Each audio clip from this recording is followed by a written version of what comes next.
Big difference on the turning now, with that. You got control of the remote.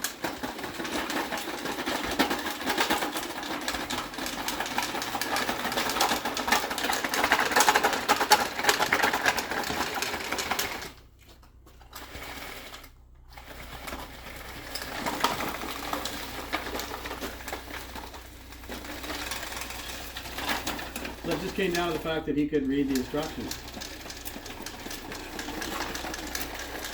That's what I heard anyway. That's, yeah.